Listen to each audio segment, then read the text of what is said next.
Pour moi, résilience signifie renaissance. Je ne sais pas si c'est la définition exacte, mais voilà. Je crois qu'on parlerait de résistance, ce serait mieux, quoi.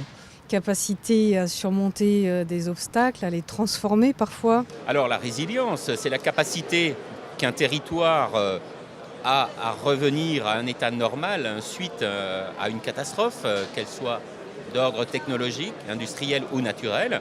La résilience, pour moi, c'est intégrer dès le départ cette notion de risque. Et la résilience, c'est un dialogue, c'est une construction. C'est pas ce qui existe actuellement.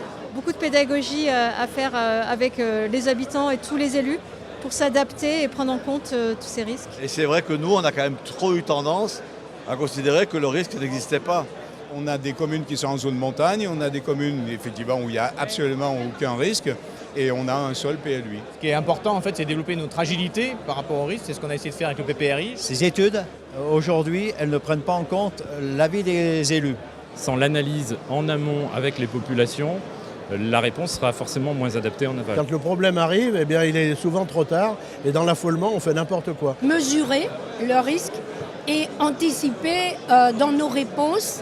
D'expression de ce qui est possible et de ce qui n'est pas ou plus possible. Ça nécessite aussi à penser le développement de la commune autrement, dans le développement des hameaux, des cœurs de village. Et puis peut-être construire autrement. Pouvoir offrir des solutions aux personnes qui habitent déjà.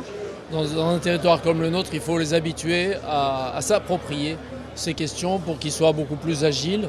Y compris nos partenaires économiques, qu'on les acculture au risque. C'est le rôle de l'IRMA de faire des colloques, d'informer les citoyens des risques sismiques, risques technologiques. L'entraînement est quelque chose de capital.